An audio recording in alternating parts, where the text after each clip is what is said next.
जय हिंद दोस्तों। अनुभूति आईसीएस यूट्यूब चैनल में आपका स्वागत है। आशा करता हूँ आप सब लोग अच्छे होंगे। तो पिछली क्लास में हम लोगों ने देखा था गुप्तकालीन इतिहास खान सर नोट्स से। तो थोड़ा सा हमने पुष्यभूति वंश देखा था, फिर अचानक मुझे काम पड़ जाने के कारण बीच में ही क्विट करके चला गया था। तो आइए अभी हम लोग पुष्यभूति वंश या वर्धन वंश देखते हैं। इसके बाद दक्षिण भारत के जो प्रमुख 3 राज्य हैं, संगमकालीन राज्य चेर, चोल और पांड्य, उनको देखेंगे। फिर कुछ क्षेत्रीय राज्यों को देखेंगे, गुर्जर प्रतिहार वंश, चंदेल वंश, इन सभी राज्यों को देखेंगे। और फिर प्राचीन भारत का इतिहास, ये पूर्व मध्यकाल कह सकते हैं का इतिहास कहलाता है, और फिर ये ख़त्म हो जाएगा। इसके बाद हम लोग मध्यकालीन इतिहास शुरू करेंगे। तो आइए स्टार्ट करते हैं। इसके पहले आप चैनल में नए हैं तो सहयोग करिए, और बाकी आप समझदार हैं। चलिए आते हैं विषय पर।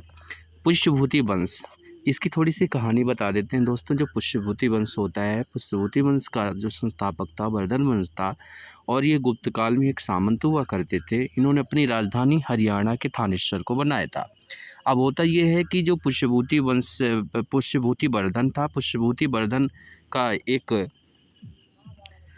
इसने तो स्थापित कर दिया। अब होता ये है कि इसका एक जो बेटे थे प्रभाकर वर्धन थे। प्रभाकर वर्धन के 3 पुत्र हुए, 2 पुत्र और 1 पुत्री हुई, मतलब 3 संतानें हुई, 2 पुत्र और 1 पुत्री। 2 पुत्र में एक राज्यवर्धन बड़े वाले, फिर हर्षवर्धन और राजश्री थी। राजश्री का विवाह हो जाता है कन्नौज के राजा ग्रहवर्मन से, और कन्नौज के मालवा के शासक देवगुप्त ने ग्रहवर्मन की हत्या कर दी। ग्रहवर्मन की हत्या कर दी देवगुप्त। अब देवगुप्त का जो शासक था, माने दोस्त था, वो गौड़ का शासक शशांक था। अब ग्रहवर्मन जब हत्या कर देता है तो राजवर्धन इनको क्या करते हैं, राजवर्धन भी ग्रहवर्मन की हत्या कर देते हैं, मतलब देवगुप्त की हत्या कर देते हैं। देवगुप्त की हत्या करने के बाद प्रभाकर वर्धन को गौड़ नरेश शशांक अपने दोस्त का बदला लेने के लिए क्या करता है, धोखे से प्रभाकर वर्धन की हत्या कर देता है। राजश्री और जो राजश्री होती हैं वो उनकी हत्या करने का प्रयास करता है, जिससे वो जंगल में भाग जाती हैं। और इसके बाद होता ये है कि हर्षवर्धन शशांक को ढूंढते हैं और शशांक की हत्या कर देते हैं। अब उनके सामने 2 चुनौतियां आती हैं, एक राजश्री का पता लगाना और साम्राज्य को संभालना। ये सारी चीज़ें आप देखेंगे, इसमें पाएंगे। बाद में ये होता है कि वो राजश्री का पता भी लगा लेते हैं, राजश्री के दिवाकर नामक बौद्ध भिक्षु के सहयोग से, और इसके बाद साम्राज्य को संभालने के लिए गौड़ नरेश को हरा देते हैं और साम्राज्य एक अच्छे साम्राज्य की नींव डालते हैं।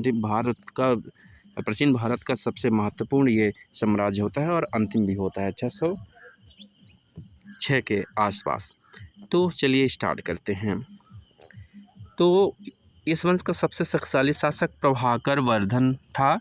प्रभाकर वर्धन के 3 सामंत होते हैं, राज्यवर्धन, हर्षवर्धन, राजश्री।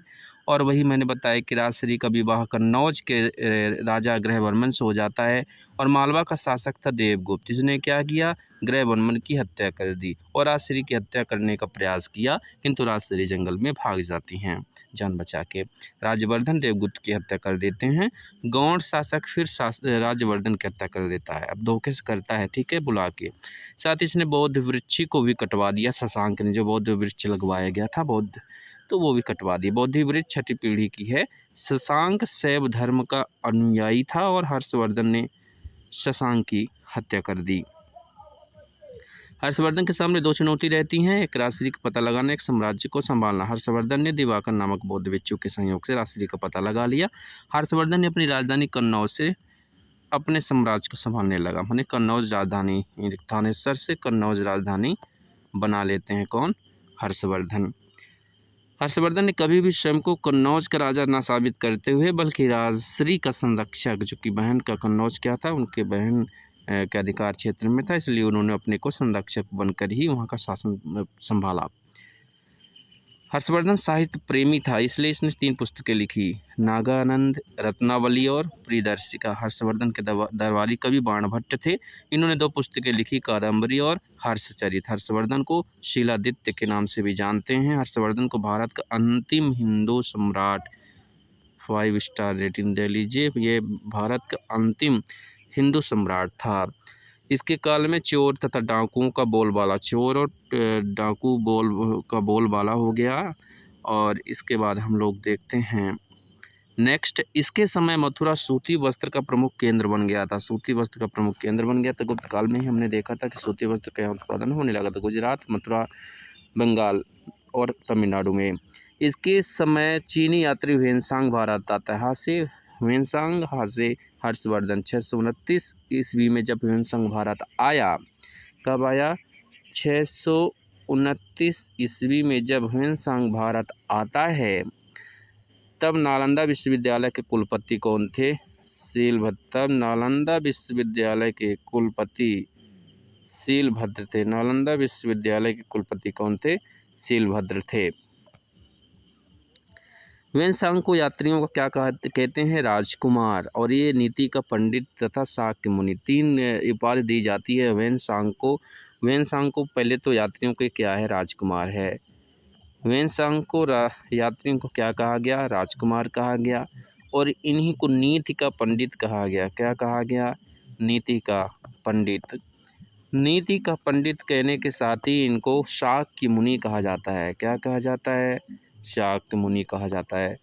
तो ये शाक्य मुनि के नाम से भी जाने जाते हैं। और इनका जो ग्रंथ था, बहुत ही महत्वपूर्ण ग्रंथ इन्होंने लिखा है, शियोकी लिखा है। और भयान ने क्या लिखा था उसको भी कमेंट सेक्शन में कमेंट करके ज़रूर बताना आप लोग। तो शियोकी की रचना ह्वेनसांग द्वारा किया गया था। इन्होंने नालंदा विश्वविद्यालय में अध्ययन भी किया और फिर सीख गए तो अध्यापन भी किया। नालंदा विश्वविद्यालय के लिए 100 गाँवों का आय हर्षवर्धन ने दान के रूप में दिया था। 100 गाँवों का आय हर्षवर्धन क्या करता है? दान के रूप में दे देता है। ह्वेनसांग की विद्वतों को देख करके हर्षवर्धन ने प्रत्येक 5 वर्ष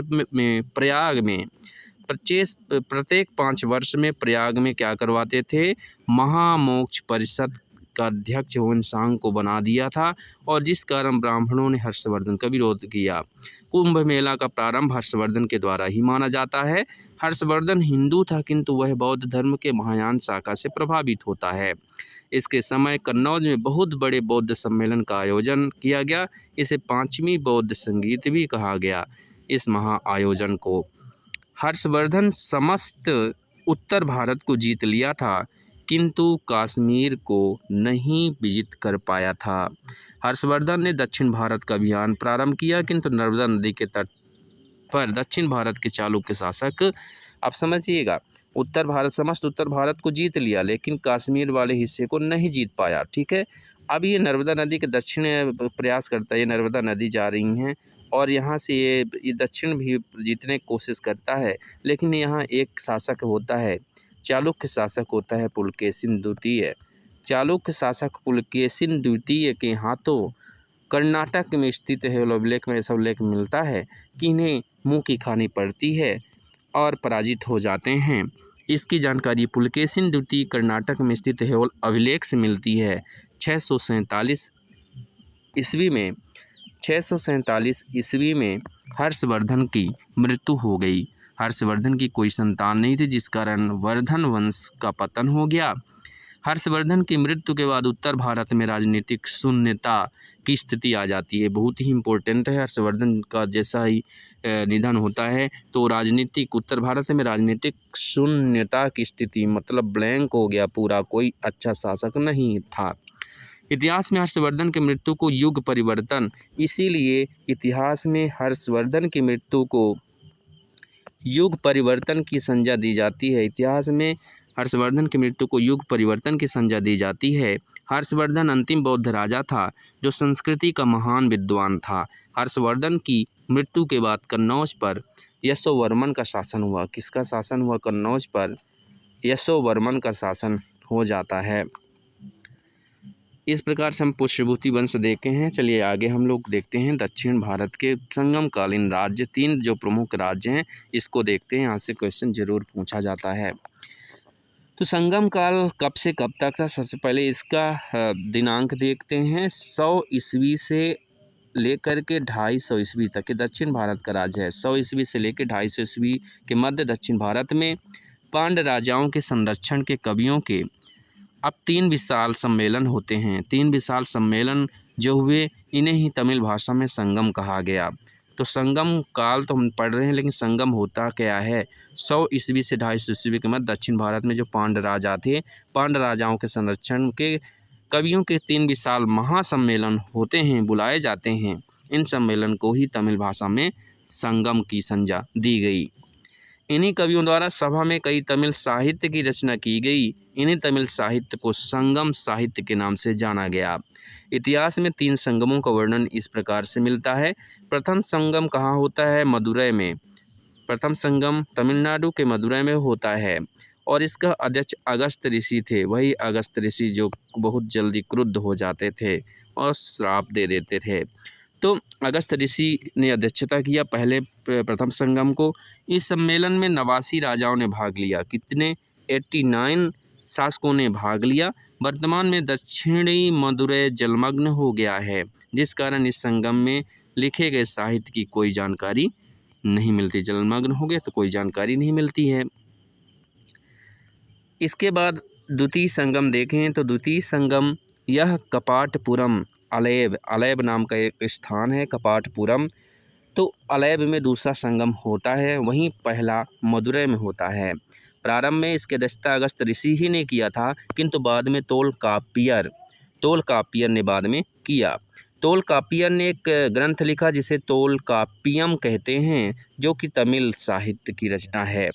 इस संगम में 59 शासकों ने भाग लिया था। पहले में कितने शासकों ने भाग लिया था? 89, फिर दूसरे में 59 और तीसरे में 49, ठीक है, सब 99। तो तृतीय जो संगम होता है, तृतीय संगम, इसकी अध्यक्षता नक्कीरर करते हैं। इसकी अध्यक्षता कौन करते हैं? नक्कीरर। इसमें 49 राजाओं ने हिस्सा लिया। इस संगम में लिखे गए साहित्य का भी कोई स्पष्ट साक्ष्य नहीं मिलता है। उत्तरी मदुरै में आयोजित की गई थी। कहाँ? उत्तरी मदुरै में। पहली मदुरै में, दूसरी अलैब में, तीसरी उत्तरी मदुरै में आयोजित हुई। तीनों ही सम्मेलन तमिलनाडु में ही किए गए। अगस्त ऋषि काशी बनारस के रहने वाले थे, जो तमिलनाडु में बस गए थे। अगस्त ऋषि को तमिल साहित्य का जनक भी माना जाता है। पांड्य राजाओं के द्वारा इन संगमों को शाही संरक्षण प्रदान किया गया। अब संगम काल के जो प्रमुख राज्य थे, उन राज्यों को यदि देखें तो संगम काल के राज्यों में कृष्णा नदी के दक्षिण में ये हुई कृष्णा नदी, ये कृष्णा नदी हुई, ठीक है, ऐसे बहती हैं कृष्णा नदी के दक्षिण में इस वाले पार्ट में भारत के सुदूर दक्षिण में 3 राज्यों को उदय, ये भारत हो गया, सुदूर दक्षिण हो गया। इस सुदूर दक्षिण में 3 राज्यों का उदय होता है, जिसे चोल, चेर और पांड्य के नाम से जाना जाता है। चोल, चेर, पांड्य।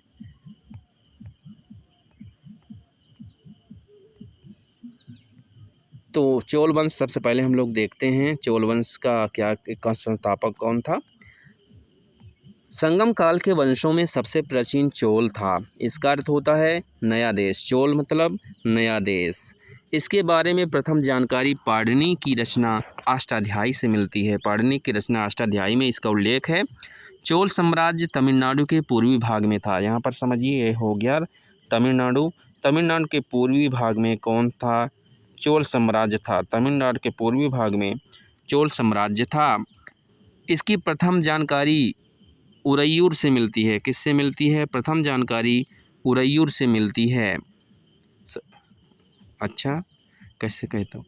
चोल साम्राज्य तमिलनाडु के पूर्वी भाग में था। राजधानी इसकी उरैयूर थी। राजधानी चोल साम्राज्य की क्या थी?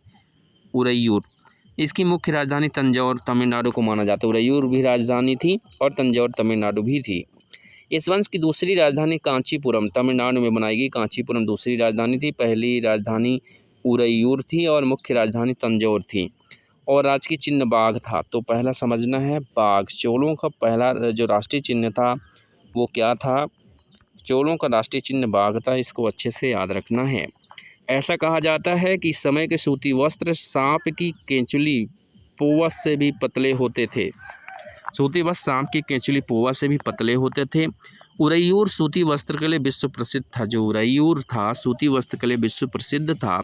चोल साम्राज्य कावेरी नदी के उपजाऊ मैदान में था। कावेरी जो नदी है इसके उपजाऊ मैदान में चोल साम्राज्य बसा हुआ था। कावेरी नदी के उपजाऊ मैदान में चोल साम्राज्य बसा हुआ था,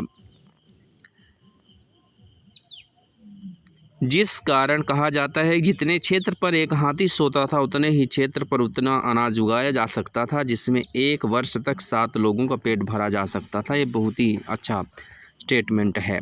चोल वंश का पहला शासक विजयालय था। चोल वंश का पहला शासक कौन था? विजयालय। चोल वंश का पहला शासक विजयालय था। इस वंश का सबसे प्रतापी शासक करिकाल हुआ। तो करिकाल के बारे में पूछता है कि निम्नलिखित में से किस वंश का शासक था?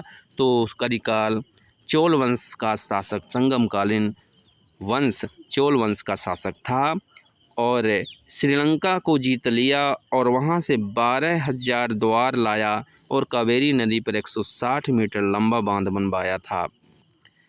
12,000 द्वार लाया और कावेरी नदी पर 160 मीटर लंबा बांध बनवाया था। किसने? करिकाल ने। यह भारत का पहला बांध था। इसे ग्रैंड बांध भी कहते हैं। भारत का पहला बांध और इसे ग्रैंड बांध के नाम से जाना जाता है। ग्रैंड बांध। करिकाल ने पुहार नामक बंदरगाह भी बनवाया, जिसे कावेरी पट्टनम कहते हैं। पुहार नामक बंदरगाह किसने बनवाया था? पुहार नामक बंदरगाह करिकाल ने बनवाया था और इसी को कावेरी पट्टनम के नाम से जानते हैं। इसी को कावेरी पट्टनम के नाम से जाना जाता है। एलोरा तथा पेरूनरकिल्ली इस वंश के अन्य शासक थे। एलोरा और पेरूनरकिल्ली। और चोल वंश 5वीं सदी आते आते अत्यंत कमज़ोर हो गया और सामंती जीवन जीने लगा। 8वीं सदी में पुनः चोलों का उदय हुआ। फिर 8वीं सदी में पुनः चोलों का उदय होता है। तो ये हो गया चोल साम्राज्य। अब हम लोग चेर देखते हैं। तो चेर का अर्थ होता है पर्वतीय देश। चेर का अर्थ क्या होता है? पर्वतीय देश। ऐतरेय ब्राह्मण ग्रंथ में इसे चेरापद कहा गया है और अशोक के द्वितीय शिलालेख में इसे केरल पुत्र। तो समझना है चेरों को केरल पुत्र कहा जाता है क्योंकि इस वाले पार्ट में ही इनका साम्राज्य था। ठीक है, ये चेर तो केरल पुत्र भी कहा जाता है अशोक के द्वितीय शिलालेख में। किस शिलालेख में? द्वितीय शिलालेख में केरल पुत्र चेरों को कहा गया है। ऐतरेय ब्राह्मण में इन्हें चेरापद कहा गया है और इनका क्षेत्र केरल मालाबार में था। केरल मालाबार में था। तो इनका जो क्षेत्र था वो केरल मालाबार में था। चेर वंश का प्रथम शासक कौन था? उदयनजेरल। चेर वंश का पहला शासक था उदयनजेरल। उदयनजेरल पहला शासक बनता है। यह केरल का प्राचीन नाम था। इनकी राजधानी बंजी या करूर थी। करूर राजधानी थी। किसकी? करूर। बहुत ही इंपॉर्टेंट। चेरों की राजधानी करूर थी या बंजी, इसी को बंजी कहते हैं और यही करूर है। तो करूर इसकी राजधानी थी और इनका राज्य चिन्ह धनुष था। इनका राज्य चिन्ह क्या था? इनका राज्य चिन्ह धनुष था। इनका राज्य चिन्ह क्या था? चेरों का तीर। रहा तीर में भी तो तीर, धनुष तीर। तो चेर तीर, करूर तीर। तो उदयनजेरल ने महाभारत युद्ध के सैनिकों के लिए भोज करवाया। महाभारत युद्ध के जो सैनिक थे उनके लिए भोज करवाया था। अगला शासक सेनगुट्टवन था। सेनगुट्टवन बहुत ही इंपॉर्टेंट शासक है। सेनगुट्टवन को लाल चेर के नाम से भी जाना जाता है। सेनगुट्टवन को क्या कहा जाता है? लाल चेर, रेड चेर। ठीक है, सेनगुट्टवन लाल चेर के नाम से जाना जाता है और इस वंश का सबसे प्रतापी शासक है। सेनगुट्टवन ने पत्नी पूजा, कर्णगी पूजा प्रारंभ किया था। कर्णगी पूजा, इस पूजा में उसने श्रीलंका तथा पड़ोस के राजाओं को भी आमंत्रित किया था। इस वंश का अगला शासक अधिगमान था। अधिगमान जिसने गन्ने की खेती प्रारंभ करवाई। चेर वंश का अंतिम शासक कुड्डय्यल था। कुड्डकय्यल जेरल था, जिसे हाथी की आँख वाला कहा जाता है। इसी शासक के समय पेरून जेरल पिरपोरई विद्वानों का संरक्षक था। इस वंश का प्रमुख बंदरगाह मुजारिस रोमन व्यापार केंद्र था। मुजरिस रोमन व्यापार केंद्र चेरों के समय में एक बंदरगाह था। दूसरी सदी के अंत में 190 ईस्वी तक चेर वंश समाप्त हो जाता है। इसके बाद तीसरा जो प्रमुख वंश आता है वो आता है पांड्य वंश। पांड्य का अर्थ होता है प्राचीन देश। इसकी राजधानी तमिल थी। महत्व सत्तात्मक था, मोतियों के लिए प्रसिद्ध था। पांड्य राजाओं ने ही तीनों संगमों का आयोजन करवाया। पांड्य वंश की प्रथम जानकारी मेगस्थनीज की पुस्तक इंडिका से मिलती है। पांड्य वंश का क्षेत्र तमिलनाडु के दक्षिणी भाग में, ये तमिलनाडु है, ये पांड्य हो गया, ये चोल हो गया और ये मालाबार तट में चेर हो गया। तो पांड्य वंश का जो भाग था वो दक्षिणी भारत में था, दक्षिणी तमिलनाडु भी कह सकते हैं। और इसकी राजधानी मदुरै थी। और इसकी राजकीय चिन्ह मछली, कार्प मछली थी। राजकीय चिन्ह क्या था? कार्प मछली। तो पांड्यों की कार्प मछली राष्ट्रीय चिन्ह था। पांड्य वंश का प्रथम शासक नोडियोन था। कौन था? पांड्य वंश का प्रथम शासक नोडियोन था। पांड्य वंश का प्रथम शासक नोडियोन था।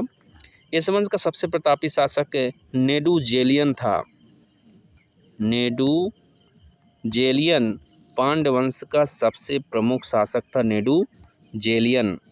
इसने 290 ईस्वी में हुए तलैया लंगानम के युद्ध में चेर, चोल तथा 5 अन्य राजाओं को एक साथ पराजित कर दिया। किसमें? तलैया लंगानम के युद्ध में।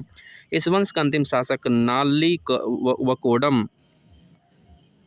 नल्ली वकोडन मरावर्मन राजसिन्हा तृतीय था।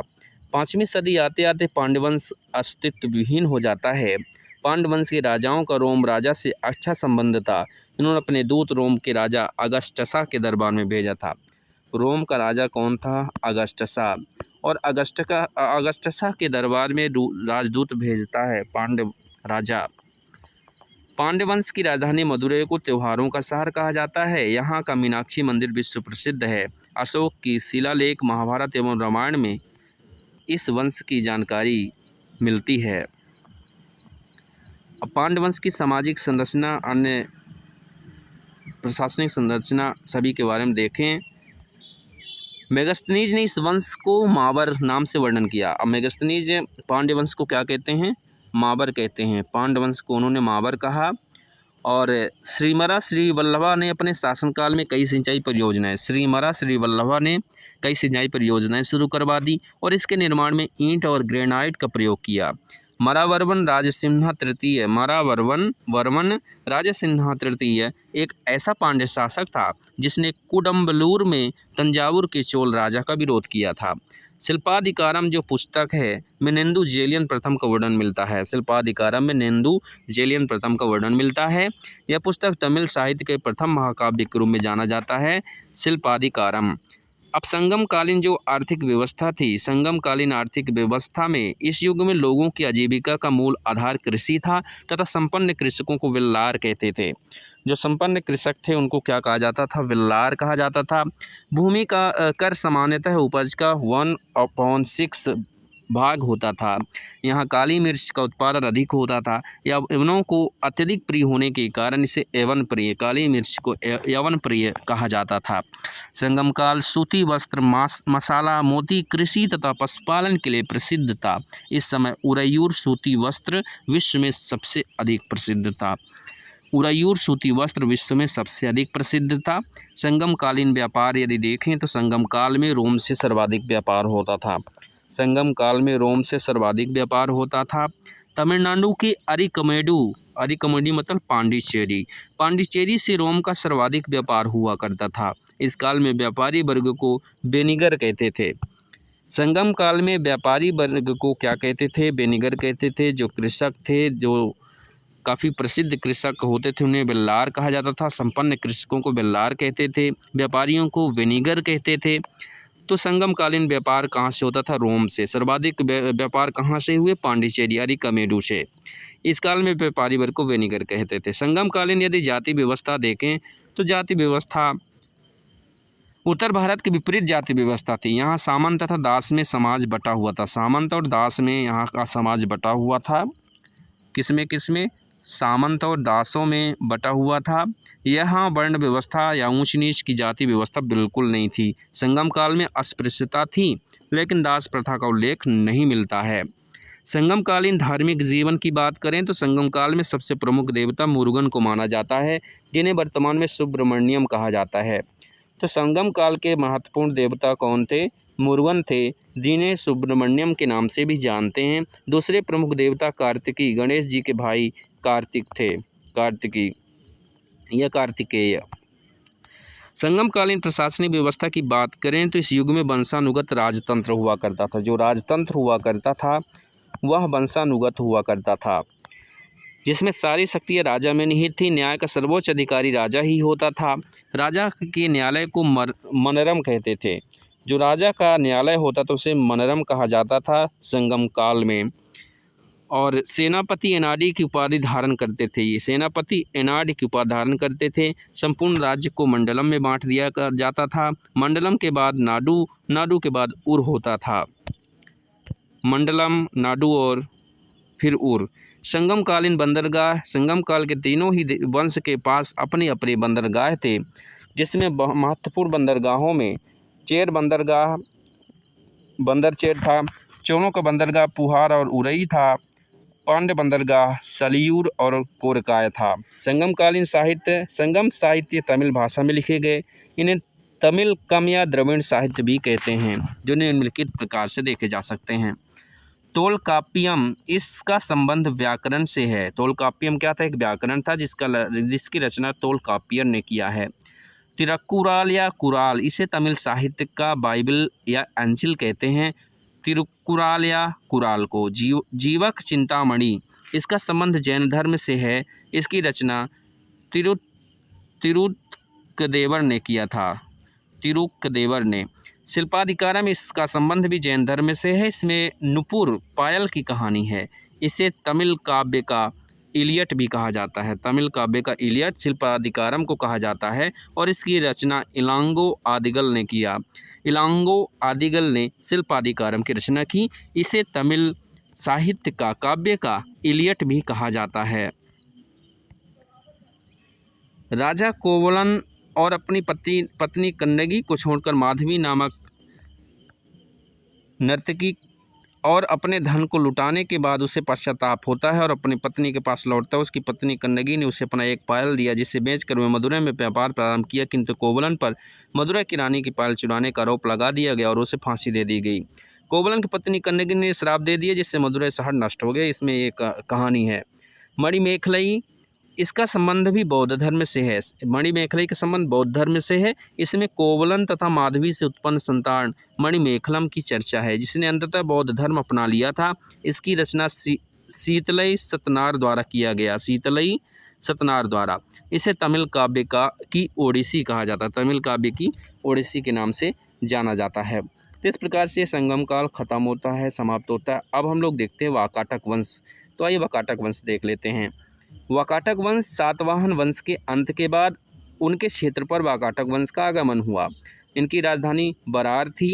ये ब्राह्मण धर्म को मानते थे और शैव संप्रदाय के थे।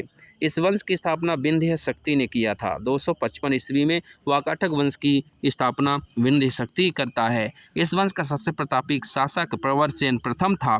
इन्होंने 4 अश्वमेध यज्ञ और 1 वाजपेय यज्ञ करवाया। इस वंश के शासक रुद्रसेन का विवाह प्रभावती से हुआ। प्रभावती चंद्रगुप्त द्वितीय तथा देवी की पुत्री थी। इस विवाह के कारण गुप्त तथा वाकाटक के बीच मैत्रीपूर्ण संबंध हो जाते हैं और मैत्रीपूर्ण संबंध के बाद समुद्रगुप्त के प्रयाग प्रशस्ति अभिलेख से वाकाटक की जानकारी नहीं मिलती है, क्योंकि इस अभिलेख में केवल जीते गए क्षेत्र की ही चर्चा की गई है। वाकाटक वंश का अंतिम शासक पृथ्वीसेन द्वितीय हुआ। वाकाटक की शक्ति धीरे धीरे कमजोर हो गई और इनके स्थान पर चालुक्य वंश का उदय हो गया। चालुक्य वंश 550 ईस्वी से 757 ईस्वी तक शासन करता है। सतपुड़ा पर्वत के दक्षिणी में चालुक्य वंश का उदय हुआ और इनकी 3 शाखाएं थीं। सतपुड़ा पर्वत, अब देखिए एमपी में है सतपुड़ा पर्वत, ये हो गया सतपुड़ा, ये नर्मदा और ये इधर हो गया विंध्यन। तो सतपुड़ा पर्वत के दक्षिण में चालुक्य वंश का उदय होता है और इसकी 3 शाखाएं हो जाती हैं। एक कल्याणी हो जाती है, एक वातापी बेंगी हो जाती, वातापी या बादामी हो जाती है और एक बेंगी। तो वातापी के शासक, कल्याणी के शासक और बेंगी के शासक, इस प्रकार से इनको बांटा जा सकता है। तो चालुक्यों को पहले वातापी या बादामी के चालुक्यों के बारे में देखते हैं। वातापी का वर्तमान नाम बादामी है। यह तीनों चालुक्य में सबसे पश्चिम स्थित है, यहाँ सबसे पश्चिम में स्थित है और इसी ने चालुक्य की नींव रखी थी। इस वंश का संस्थापक जयसिंह था, जिसके बारे में जानकारी कैरा ताम्रपत्र अभिलेख से प्राप्त होती है। इसने सामंत के रूप में शासन किया क्योंकि यह स्वतंत्र शासक नहीं थे। इन्होंने वातापी कर्नाटक में जो की है, वातापी कर्नाटक को अपनी राजधानी बनाया। पुलकेशिन द्वितीय इस वंश का सबसे प्रतापी और महान शासक हुआ और इसकी जानकारी ऐहोल अभिलेख से मिलती है। इसने नर्मदा नदी को पार करके कन्नौज के शासक हर्षवर्धन को पराजित कर दिया। इसने दक्षिण भारत में पल्लव शासक महेंद्र वर्मन को पराजित कर दिया। पल्लव शासक था महेंद्र वर्मन, तो महेंद्र वर्मन को इसने हराया था, हर्षवर्धन को हराया पुलकेशिन द्वितीय ने, और अपनी राजधानी कांची को उसकी राजधानी कांची को जीत करके कांची कोंड की उपाधि धारण कर लिया। और पुलकेशिन द्वितीय ने दोबारा पल्लव पर आक्रमण किया, किंतु पल्लव शासक नरसिंह वर्मन ने इसे पराजित कर दिया और उसका पीछा करते उसकी राजधानी वातापी तक पहुंच गया एवं वातापी जीतकर वातापी कोंड की उपाधि धारण करता है नरसिंह वर्मन। पल्लव शासक नरसिंह वर्मन ने वातापी कोंड की उपाधि धारण किया और पुलकेशिन द्वितीय की हत्या कर देता है। कौन? नरसिंह वर्मन, पल्लव शासक। इसके अतिरिक्त इन्होंने वातापी में स्थित मल्लिकार्जुन मंदिर के दीवार पर अपना एक अभिलेख खुदवाया। पुलकेशिन द्वितीय के दरबार में 641 ईस्वी में चीनी यात्री हुएनसांग आया था। तो पुलकेशिन द्वितीय के दरबार में भी चीनी यात्री हुएनसांग गया था 641 ईस्वी में। पुलकेशिन द्वितीय ने ईरान के राजा खुसरो द्वितीय के दरबार में अपना एक दूत मंडल भेजा था। तो कहाँ का राजा था? ईरान का राजा था। क्या नाम था उसका? खुसरो द्वितीय था। उसके दरबार में एक दूत मंडल भेजा था। पुलकेशिन द्वितीय के राजकवि रवि कीर्ति थे। पुलकेशिन द्वितीय के बाद अगला शासक विक्रमादित्य बना। इन्होंने पल्लव की राजधानी कांची पर अधिकार करके अपने पिता के पराजय का बदला लिया, जो कि जैसा कि हमने देखा कि नरसिंह वर्मन ने क्या किया था, पुलकेशिन द्वितीय को पराजित किया था। तो उसका बेटा जो पुलकेशिन द्वितीय के बाद उसका बेटा होता है विक्रमादित्य, वह अपने पिता का बदला लेता है और शासन के अंतिम समय में पल्लव शासक परमेश्वर वर्मन से पराजय हो गया। फिर शासन के अंतिम समय में यह पल्लव शासक परमेश्वर वर्मन से फिर पराजित हो जाता है। विक्रमादित्य प्रथम के बाद चालुक्य वंश का अगला शासक विक्रमादित्य प्रथम के बाद अगला शासक विनयादित्य हुआ। इसके समय चालुक्य वंश का सर्वाधिक विकास हुआ। इन्होंने शकलोत्तर पथनाथ की उपाधि धारण की, जिसका अर्थ होता है संघर्ष पर विराम लगाने वाला। विनयादित्य की मृत्यु के बाद अगला शासक विजयादित्य हुआ। विजयादित्य इन्होंने पट्टदकल बीजापुर कर्नाटक में एक शिव मंदिर का निर्माण करवाया। पट्टदकल शिव मंदिर को विजयेश्वर शिव मंदिर के नाम से भी जाना जाता है, क्योंकि विजयादित्य ने बनवाया।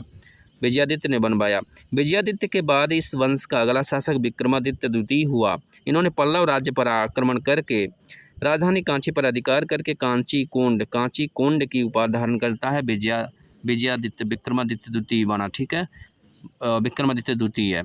और साथ ही कांची में स्थित राज सिंहेश्वर मंदिर के दीवार पर एक अभिलेख खुदवाया। विक्रमादित्य द्वितीय की 2 पत्नियां थीं। इसकी पहली पत्नी लोक महादेवी थी, जो पट्टदकल में लोकेश्वर महादेव मंदिर का निर्माण करवाई। किसने? लोक महादेवी ने। इस मंदिर को विरूपाक्ष मंदिर बना हुआ है, इसका निर्माण लोक महादेवी ने करवाया था पट्टदकल में। दूसरी पत्नी त्रिलोक महादेवी थीं। इन्होंने पट्टदकल में त्रिलोकेश्वर महादेव मंदिर का निर्माण कराया। लोक देवी ने लोकेश्वर महादेव और त्रिलोकी महादेवी ने त्रिलोकेश्वर महादेव के नाम से मंदिर बनवाया। इस वंश का अंतिम शासक कीर्तिवर्मन द्वितीय था। कीर्तिवर्मन द्वितीय की हत्या दंतिदुर्ग ने कर दी थी और इसके स्थान पर राष्ट्रकूट वंश की अब यहाँ समझना है, कीर्तिवर्मन द्वितीय को हत्या किसने किया? दंतिदुर्ग ने। और दंतिदुर्ग राष्ट्रकूट वंश की स्थापना करता है, चालुक्यों को अपना सामंत बना लेता है। फिर कल्याणी के चालुक्य जो सामंत का जीवन जी रहे थे राष्ट्रकूट की कमज़ोर स्थिति का फ़ायदा उठा करके। अब कल्याणी के चालुक्य कैसे आते हैं कि राष्ट्रकूट की कमज़ोर स्थिति रहती है, उसका फ़ायदा उठाते हैं और फिर राष्ट्रकूट के अंतिम शासक कर्क द्वितीय की हत्या कर देते हैं और तैलव द्वितीय नामक चालुक्य ने कल्याणी के चालुक्य साम्राज्य की स्थापना किया। इस वंश को पश्चिमी चालुक्य भी कहा जाता है, वेस्टर्न चालुक्य है। कल्याणी के चालुक्य का संस्थापक तैलव द्वितीय था और राजधानी मानखेड़ को बनाता है। इस वंश का अगला शासक सोमेश्वर था, जिसने अपनी राजधानी मानखेड़ से कल्याणी हस्तांतरित कर ली। अब ये किसने क्या किया? कल्याणी को राजधानी बना लिया। किसने? सोमेश्वर ने कल्याणी को राजधानी बना लिया मानेखेत से। इस वंश का नाम कल्याणी का चालुक्य हो गया। सोमेश्वर प्रथम ने अपने जीवन काल में केवल चोलों पर विजय हासिल कर पाया और चोल शासक राजन चोल ने से हार करके सोमेश्वर प्रथम ने करुवती के पास तुंगभद्रा नदी में डूबकर आत्महत्या कर ली। करुवती नदी हैदराबाद के पास है करुवती नदी, उसी करुवती नदी के पास करुवती के पास तुंगभद्रा नदी में डूबकर आत्महत्या कर लेता। करुवती एक स्थल है, वहाँ पर तुंगभद्रा नदी में डूब करके हत्या कर लेता है कौन? राजेंद्र चोल से हार करके सोमेश्वर प्रथम। इस वंश का अगला शासक विक्रमादित्य खष्टम होता है। तो विक्रमादित्य जो खष्टम है, विक्रमादित्य द्वितीय बादामी के चालुक्य का शासक था, जबकि विक्रमादित्य खष्टम कल्याणी के चालुक्य का शासक है और यह एक कुशल योद्धा था। विक्रमादित्य खष्टम ने चोल के प्रभाव को रोक दिया। यह साहित्य प्रेमी भी था और इसके समय में कई साहित्य लिखे गए। इसके राजकीय कवि विल्हण थे। कौन थे? विल्हण। इन्होंने विक्रमांक देवचरित नामक पुस्तक विल्हण ने लिखा।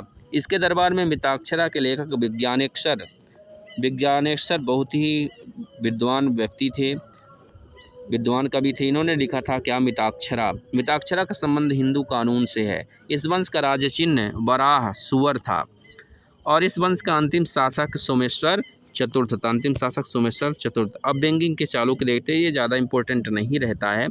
यह चालुक्य की सबसे कमज़ोर शाखा थी जो आंध्र प्रदेश के बेंगी में थी। आंध्र प्रदेश के बेंगी में, भी कर्नाटक में देख रहे थे, ये आंध्र प्रदेश के बेंगी के चालुक्य थे। इस वंश का संस्थापक विष्णुवर्धन था।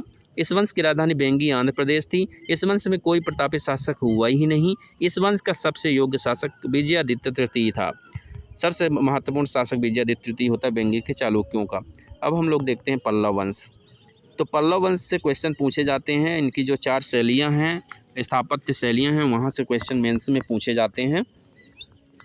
पल्लव वंश, इस वंश का संस्थापक सिंहवृष्णु थे। सिंहवृष्णु को अवनी सिंह कहा जाता है। तो पहली बात तो ये हो गई कि सिंहवृष्णु को अवनी सिंह के नाम से, अवन सिंह मतलब धरती का शेर। इस वंश की राजधानी कांची थी। पल्लव वंश की राजधानी क्या थी? कांची थी। यह दक्षिण भारत में कृष्णा और गोदावरी नदियों के बीच में प्रदेश है। इस वंश की प्रथम जानकारी हरिसेन के प्रयाग प्रशस्ति और व्हेनसांग की यात्रा से भी मिलता है। प्रारंभिक अभिलेख प्राकृत भाषा में लिखे गए, बाद में संस्कृत भाषा में लिखे जाने लगे। इसके दरबार में भारवी नामक विद्वान रहते थे जिन्होंने किरातार्जुनियम का नामक पुस्तक लिखी है। इस वंश का अगला शासक महेंद्र वर्मन था। सिंहवृष्णु के बाद बहुत ही महत्वपूर्ण शासक होते हैं महेंद्र वर्मन। पल्लव काल में महेंद्र वर्मन, और जिसे वातापी के चालुक्य शासक पुलकेशिन द्वितीय ने पराजित कर दिया था महेंद्र वर्मन को। पुडुकोट्टई की कोकर्णेश्वर मंदिर और पल्लवारम के 5 सेल वाले गुफा मंदिर का निर्माण महेंद्र वर्मन प्रथम द्वारा ही कराया गया है। इस वंश का अगला शासक नरसिंह वर्मन हुआ। महेंद्र वर्मन के बाद नरसिंह वर्मन।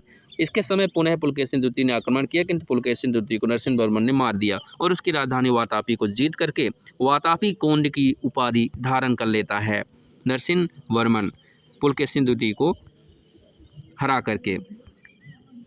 इस वंश का अगला शासक नरसिंह वर्मन द्वितीय हुआ। अब नरसिंह वर्मन जो प्रथम था, नरसिंह वर्मन द्वितीय हुए। इसके दरबार में दंडी नामक विद्वान रहते थे। नरसिंह वर्मन द्वितीय के समय में दंडी, वही दंडी जिन्होंने पुस्तक 10 कुमार के लेखक 10 कुमार चरित नामक पुस्तक लिखा है संस्कृत भाषा में। इस वंश का अंतिम शासक अपराजित वर्मन हुआ, जिसे चोल शासक आदित्य प्रथम ने पराजित कर दिया और पल्लव के स्थान पर चोल वंश की स्थापना कर दी। 8वीं सदी की इस पल्लव वंश में शैव धर्म अधिक प्रचलित था। महेंद्र वर्मन संगीत प्रेमी था। इसने कद्राचार्य को संगीत की शिक्षा भी दे दिया। नरसिंह वर्मन प्रथम ने महाबलीपुरम में एक आसनीय मंदिर बनवाया जिसे रथ मंदिर के नाम से। तो रथ मंदिर किसने बनवाया था? नरसिंह वर्मन प्रथम ने। कहाँ? महाबलीपुरम में बनवाया था। नरसिंह वर्मन प्रथम के दरबार में व्हेनसांग आया था। नरसिंह वर्मन द्वितीय ने कांची में कैलाश मंदिर बनवाया, सप्त पैगोडा का सौर मंदिर बनवाया और महाबलीपुरम का मंदिर बनवाया। तो नरसिंह वर्मन प्रथम ने बनवाया था क्या? एक आसनीय मंदिर जिसे रथ मंदिर कहते हैं। लेकिन जो नरसिंह वर्मन द्वितीय है, इसने कांची का कैलाश मंदिर, सप्त पैगोडा का सौर मंदिर और महाबलीपुरम का मंदिर बनवाया। इसी के समय भारत में अरब आक्रमण होने लगे। किसके समय में? नरसिंह वर्मन द्वितीय के समय में। इस वंश में शिक्षा का प्रमुख केंद्र कांची था।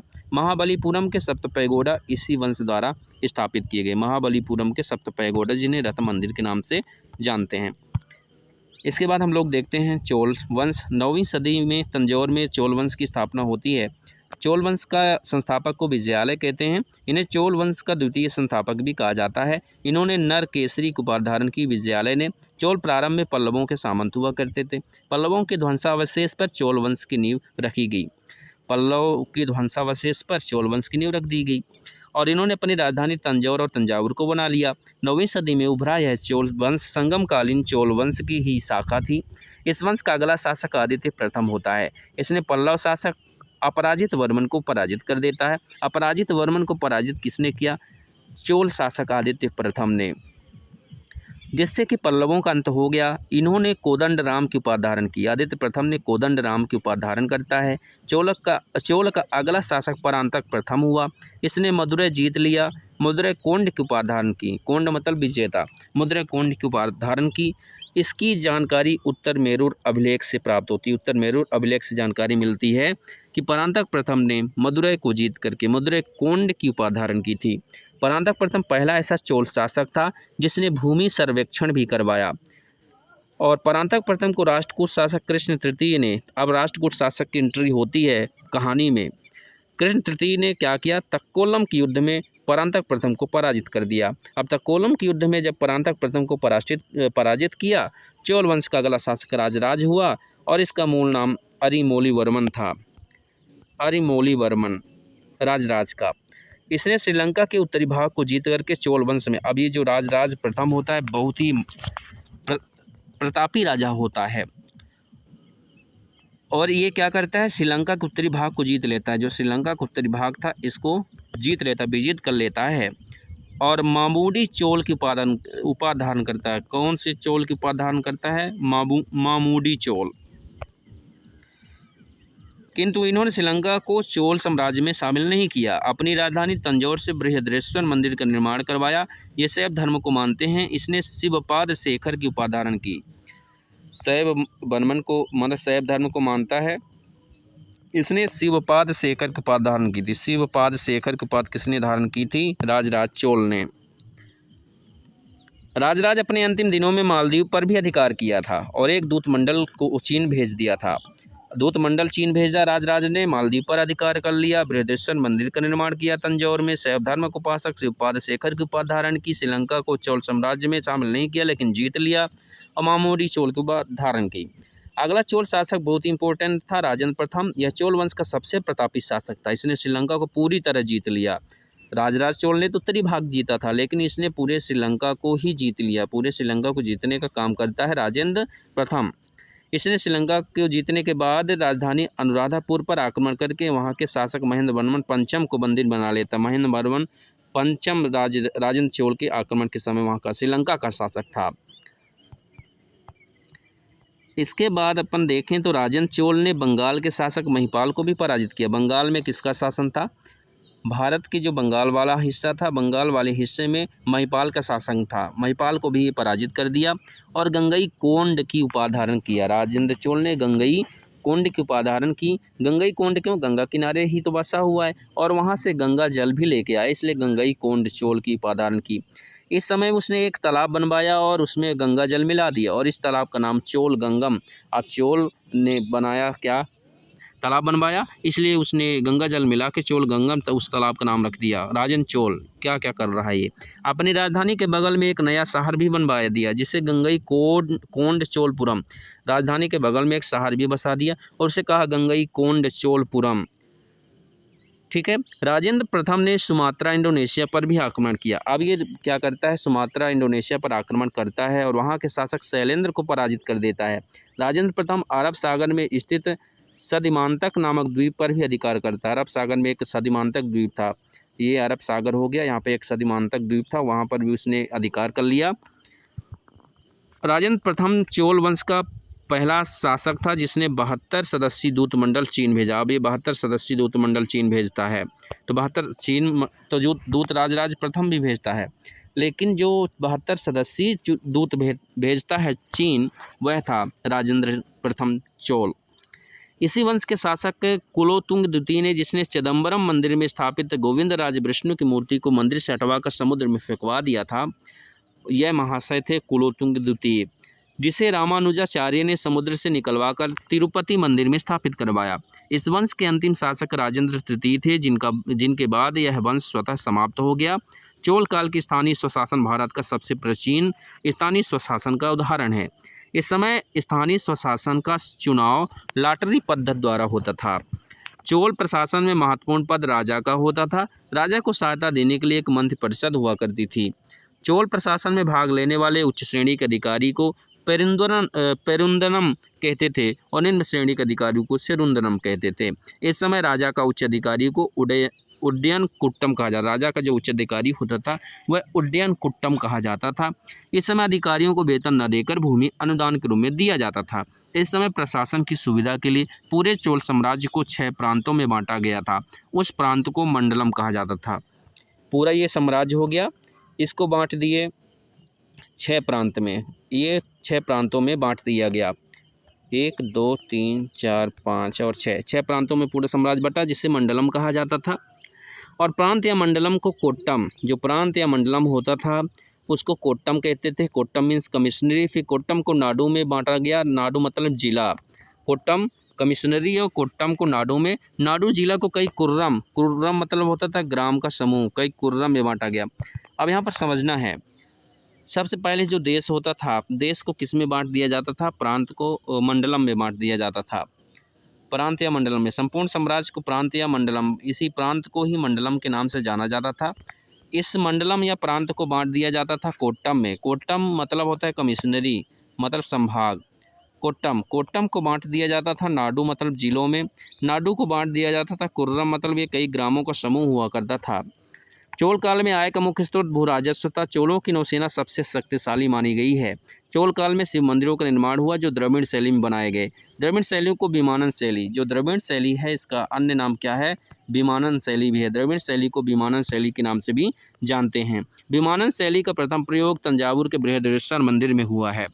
तंजौर के बृहदेश्वर मंदिर में विमानन शैली अर्थात द्रविड़ शैली का प्रथम प्रयोग माना जाता है। चोल काल में निर्मित नटराज प्रतिमा सांस्कृतिक धरोहर है। जो नटराज की प्रतिमा है वो सांस्कृतिक धरोहर के रूप में जानी जाती है। चोल काल को तमिल भाषा का स्वर्णकाल कहा जाता है। जो चोल काल है इसको तमिल भाषा का स्वर्णकाल कहा जाता है। तमिल साहित्य के त्रिरत्न के रूप में कम्बन, ओट्टकुट्टन एवं पुगलेंदी, ये 3 तमिल साहित्य के त्रिरत्न के रूप में जाने जाते हैं। कम्बन ने तमिल रामायण की भी रचना की थी। अब पिक्चर में आता है राष्ट्रकूट वंश। राष्ट्रकूट वंश 7वीं से 9वीं सदी के बीच शासन करता है। इस वंश का संस्थापक कौन था? दंती दुर्ग था। इन्होंने वातापी के चालुक्य शासक कीर्तिवर्मन द्वितीय को हरा करके राष्ट्रकूट वंश की नींव डाली। किंतु उन्होंने चालुक्यों को पूरी तरह सफाया नहीं किया, जो कि इनकी सबसे बड़ी भूल साबित हुई। दंती दुर्ग ने अपनी राजधानी मान्यखेत को बनाया। दंती दुर्ग ने महाराजाधिराज, परमेश्वर और परम भट्टारक का पद धारण कर लिया। इस वंश का अगला शासक कृष्ण प्रथम हुआ, जिसने महाराष्ट्र में एलोरा के कैलाश मंदिर का निर्माण कृष्ण प्रथम ने करवाया था।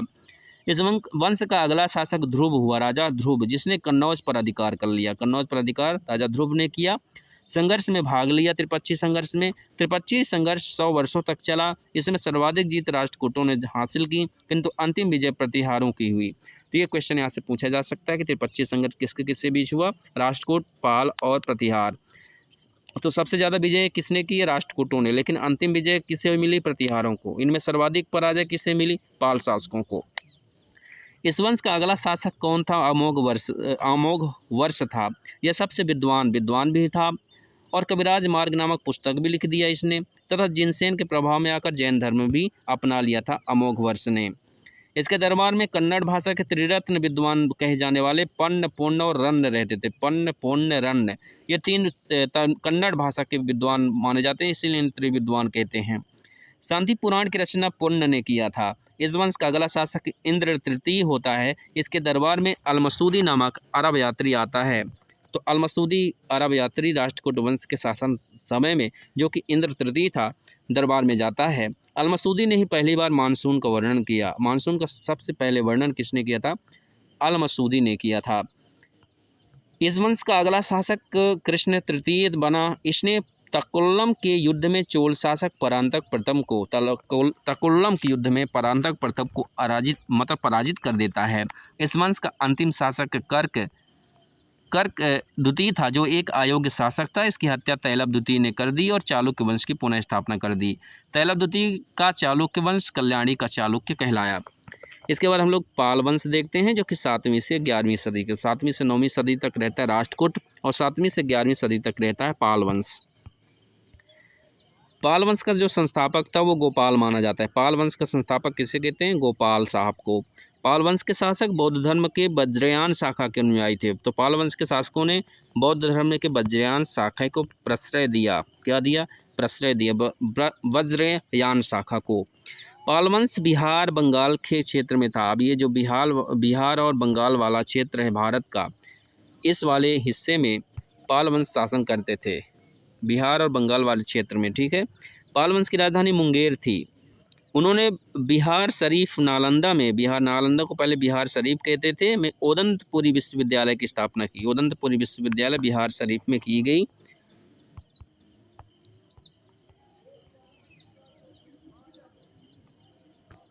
पाल वंश का अगला शासक धर्मपाल था। इसने कन्नौज पर अधिकार कर लिया। कन्नौज के लिए त्रिपक्षीय संघर्ष में भाग लिया, किंतु पहले पराजित हुआ। इसी कारण पाल साम्राज्य का विकास रुक गया।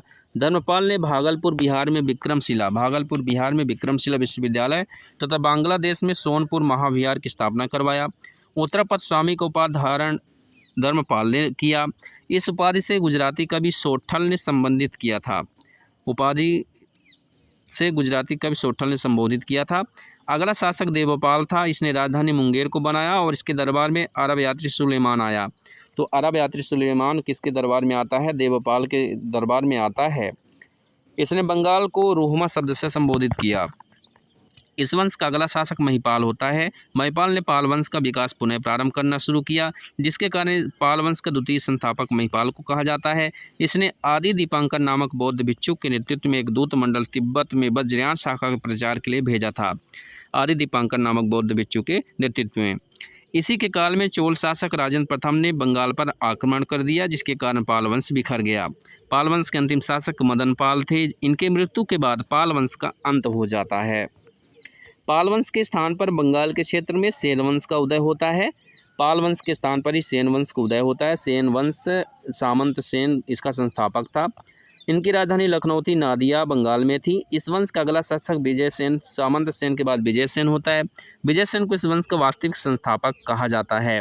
विजय सेन शैव धर्म का अनुयायी था। विजय सेन ने अपनी 2 राजधानी बनाई। पहली राजधानी विजयपुर को बनाया जो कि पश्चिम बंगाल में था। दूसरी राजधानी विक्रमपुर को बनाया जो पूर्वी बंगाल में था। वर्तमान में बांग्लादेश में स्थित है पूर्वी जो बंगाल है और विक्रमपुर। विजय सेन ने परमेश्वर परम भट्टारक महाराजाधिराज की उपाधि धारण की। विजय सेन परमेश्वर परम भट्टारक और महाराजाधिराज। विजय सेन का उत्तराधिकारी बल्लाल सेन हुआ। बल्लाल सेन विद्वान और समाज सुधारक भी था। दान सागर की रचना, अद्भुत सागर ग्रंथ की रचना बल्लाल सेन ने, तो इसने 2 रचनाएं लिखी, दान सागर और अद्भुत सागर। तो याद रखना है बल्लाल सेन जो कवि भी था। तो दान सागर और अद्भुत सागर किसने रचना कर दी। अद्भुत सागर की रचना के दौरान ही इसकी मृत्यु हो गई, जिसके बाद लक्ष्मण सेन इसको पूरा किया। लक्ष्मण सेन इसका पुत्र बाद में इसको पूरा करता है। इनके दरबार में जयदेव नामक विद्वान रहते थे। जयदेव ने ही गीत गोविंद नामक पुस्तक लिखी थी। जयदेव को ही गीत गोविंद पुस्तक लिखने का श्रेय जाता है। लक्ष्मण सेन के बाद कोई भी योग्य शासक नहीं बना और 11वीं सदी के अंत में सेन वंश समाप्त हो गया। परम भागवत की उपाधि लक्ष्मण सेन ने परम भागवत की उपाधि धारण किया। लक्ष्मण सेन वंश का प्रथम शासक था जिसने अपना अभिलेख हिंदी में उत्कीर्ण करवाया था। इसने पहले अभिलेख प्राकृत भाषा में लिखे थे। बस आज के लिए इतना ही, मिलेंगे अगले वीडियो में, तब तक जय हिंद। ये फिर इसके बाद हम लोग गुर्जर प्रतिहार वंश देख लेंगे और चंदेल वंश जेजाक्त बुक्ति वंश भी कहते हैं। इसके बाद कुछ छोटे राजवंश रहेंगे जैसे मैत्रक वंश हो गया, कलचुरी वंश, गोंड वंश, पूर्वी गंग वंश, काकतीय वंश, तेलंगाना के यादव वंश, होयसल वंश, कश्मीर का इतिहास देखेंगे जो कि राजतरंगिणी से मिलेगा। और इसमें काउलो मीन्स कारकोट वंश, उत्पल वंश और लोहार वंश मिलेगा कश्मीर के राजवंशों में। फिर बर्मन वंश देखेंगे कामरूप असम में जो की है। फिर मूर्तिकला तथा मंदिर निर्माण शैलियाँ, गांधार शैली, मथुरा शैली, अमरावती शैली। मंदिर निर्माण की शैलियों में नागर शैली रहेंगी, स्थापत्य कला विमानन या द्रविड़ शैली रहेंगी। और इसमें बेसर शैली रहेगी। बेसर शैली के बाद कुछ महत्वपूर्ण शैलियाँ देखेंगे। राजपूत काल या पूर्व मध्यकाल 800 से 1200 ईस्वी तक राजपूत काल या पूर्व मध्यकाल कहलाता है। तो राजपूत काल में प्रतिहार, परमार वंश, गुजरात का चालुक्य, चौहान वंश, फिर इसके बाद ये ख़त्म हो जाएगा।